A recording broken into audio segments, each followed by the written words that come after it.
While I've made no secret of it on my channel, I'll remind you once more.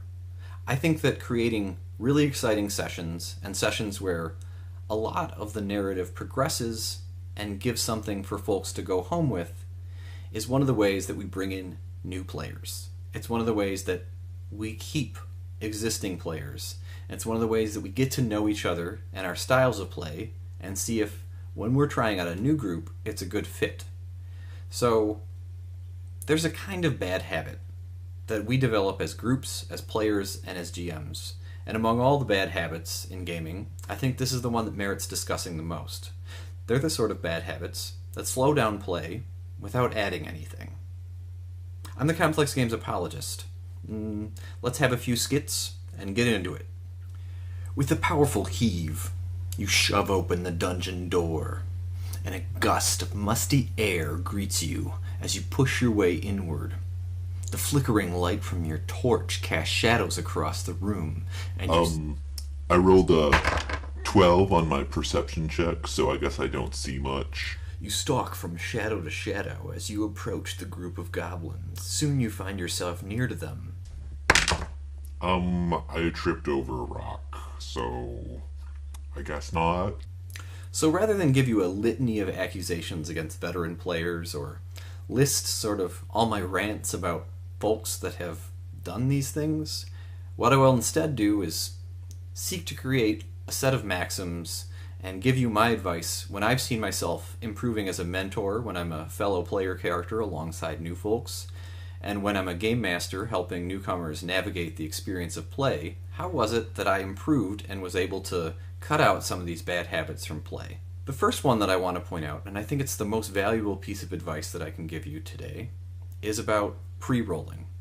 You may see this when folks are making a stealth check, when they are making a perception check as they enter a room, and instead of narrating how they sneak, instead of narrating how their character examines the room, they immediately go to the dice.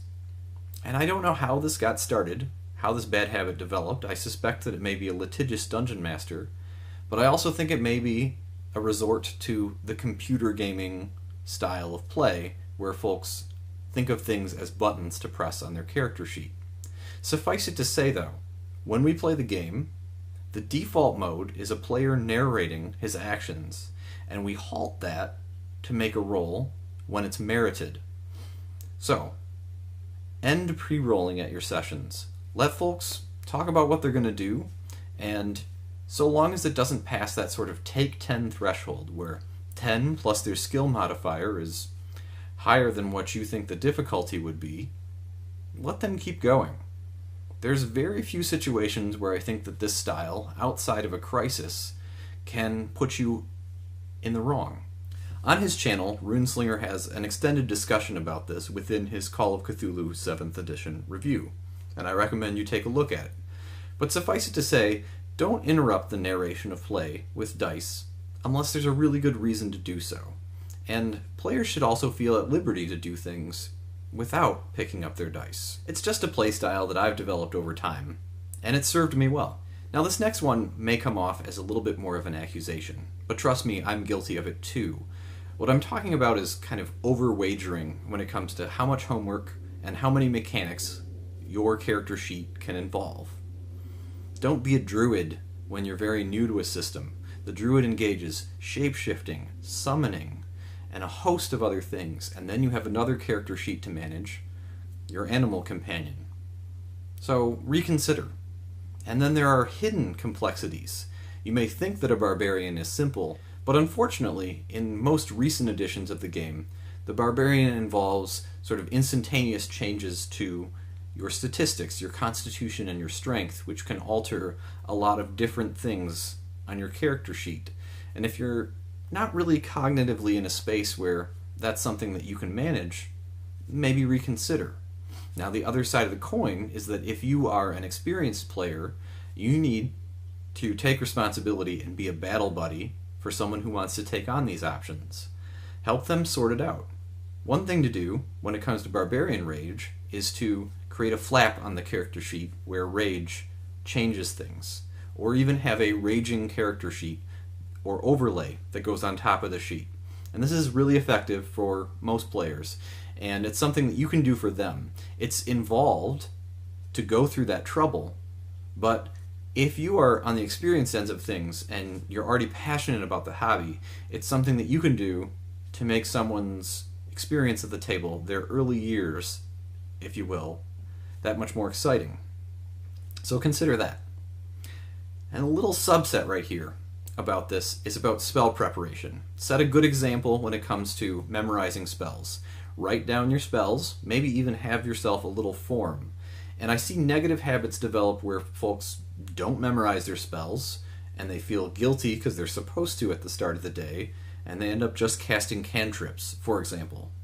So that's a good thing, and it also is going to keep actual cheating at bay. Now, one of the most hidden complexities of any edition of Dungeons & Dragons is the Vancian spellcasting system. And I would recommend that if you're an experienced player and it's the start of the adventuring day, sort of have a little bit of shop talk where you say, well, I'm going to memorize this, what are you going to memorize, and how can we make sure that we have some synergy and some backups? For example, silence is something that clerics have to memorize, but it's something that's incredibly valuable if a party wants to get through a dungeon without setting off every alarm along the way. That's the sort of thing that you can prompt a novice character to do. And it's something that's sort of welcome in that prep time, that gearing up for the game, the montage, where you're strapping on your armor. It's fun, and it creates a narrative of play. Now finally, this last one should seem a little bit simpler. It should seem easy, and that's to just know the hard and fast rules that let you throw things out of hand. Know when a character is over encumbered. Know when 18 strength can't carry anything, and that way you can say, no, it's too heavy. For example, concealment in 3.5 and later means that attacks of opportunity can't be made against that character. So if you have an invisible assailant that's running away, then that means that there's not going to be any opportunities to snag him as he does so.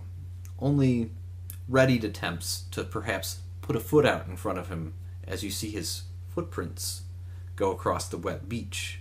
These sorts of things speed up play because they create that innovation of setting the trap, and they also speed up play by obviating things that are against the rules. And sometimes, and believe it or not, there's even a simpler one here, which is that you have to have cover or concealment to make a stealth check.